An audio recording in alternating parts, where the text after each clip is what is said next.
नमस्ते साथियों, आपका स्वागत है आदिशक्ति सर्विसेज के हमारे YouTube चैनल में।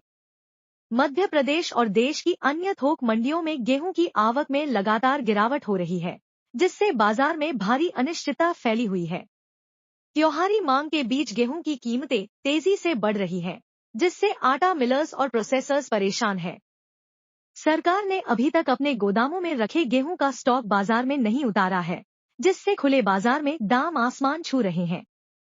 विशेषज्ञों का मानना है कि अगर यह स्थिति जारी रही तो गेहूं के दाम 3,000 रुपए प्रति क्विंटल तक पहुंच सकते हैं। सरकार की जल्द कदम उठाने की जरूरत है ताकि आम जनता पर महंगाई का बोझ न पड़े। इस वीडियो में हम इसी विषय पर चर्चा करेंगे और जानेंगे कि क्या हो सकते हैं सरकार के अगले कदम। मध्य प्रदेश और देश की अन्य थोक मंडियों में गेहूं की आवक लगातार घट रही है, जिससे बाजार में अनिश्चितता बढ़ रही है। इस कमी के बीच त्योहारी मांग के कारण गेहूं की कीमतों में तेजी देखी जा रही है। आटा मिलों के संगठन ने इस बढ़ती महंगाई को देखते हुए केंद्र सरकार से तत्काल कदम उठाने की मांग की है। फ्लोर मिलों ने केंद्रीय खाद्य एवं नागरिक आपूर्ति मंत्रालय और भारतीय खाद्य निगम (FCI) से आग्रह किया है कि वे खुले बाजार बिक्री योजना (OMSS) के तहत गेहूं की बिक्री जल्द से जल्द शुरू करें। खुले बाजार में गेहूं की कीमतें पहले ही 9 महीनों के उच्चतम स्तर पर पहुंच चुकी हैं और आने वाले दिनों में इन कीमतों के और बढ़ने की संभावना है। विशेषज्ञों का मानना है कि अगर सरकार ने अपने गोदामों में रखा गेहूं का स्टॉक जल्द बाजार में नहीं उतारा तो खुले बाजार में गेहूं की कीमतें 3,000 रुपए प्रति क्विंटल तक पहुंच सकती हैं। फिलहाल इंदौर मंडी में मिल में खपने वाली क्वालिटी के गेहूं के दाम 2,750 से 2,850 रुपए प्रति क्विंटल तक बोले जा रहे हैं, जो कि पिछले कुछ महीनों में एक महत्वपूर्ण बढ़ोतरी है।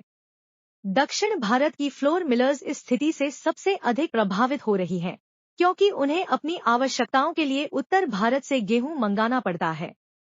इन मिलों के लिए ताजा सौदे बहुत महंगे हो रहे हैं, क्योंकि दक्षिण भारत में गेहूं का उत्पादन नगण्य है। पिछले साल सरकार ने जून के अंतिम सप्ताह से OMSS के तहत गेहूं की साप्ताहिक नीलामी शुरू की थी और जून 2023 से फरवरी 2024 के बीच लगभग 100 लाख टन गेहूं की बिक्री हो चुकी थी। यह इस बात का प्रमाण है कि फ्लोर मिलर्स और प्रोसेसर्स को गेहूं की कितनी भारी आवश्यकता थी और इस वर्ष भी ऐसी ही या उससे अधिक आवश्यकता बनी हुई है। इसके बावजूद सरकार ने अब तक इसे नजरअंदाज किया है, जिससे बाजार में अस्थिरता और बढ़ गई है। हालांकि इस बीच खबर आ रही है कि सरकार अगले महीने भारतीय खाद्य निगम (FCI) के भंडार से थोक खरीदारों, विशेष रूप से आटा मिलर्स, को खुले बाजार में गेहूं की बिक्री शुरू करने की योजना बना रही है। यह कदम आगामी त्योहारी सीजन में संभावित मूल्य वृद्धि को नियंत्रित करने के उद्देश्य से उठाया गया है। पिछले साल FCI ने जून में खुले बाजार में बिक्री शुरू की थी और 100 लाख टन गेहूं की रिकॉर्ड मात्रा थोक खरीदारों को बेची थी, जिससे बाजार में स्थिरता आई थी।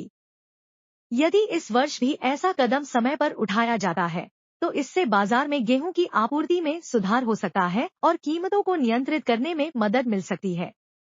कुल मिलाकर वर्तमान स्थिति इस बात पर निर्भर करेगी कि सरकार गेहूं की बिक्री कब और कैसे शुरू करती है।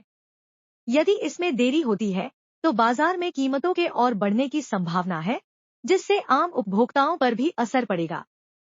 सरकार के इस कदम का इंतजार बाजार और फ्लोर मिलर्स दोनों ही कर रहे हैं, ताकि वे त्योहारी सीजन में स्थिर कीमतों पर अपने व्यवसाय को संचालित कर सकें। अगर आपको यह जानकारी उपयोगी लगी हो तो हमारे चैनल को सब्सक्राइब करें, वीडियो को लाइक करें और शेयर करें। और हाँ, कमेंट करके बताएं कि आप किस और जानकारी की उम्मीद रखते हैं। मिलते हैं अगले वीडियो में, तब तक के लिए नमस्कार।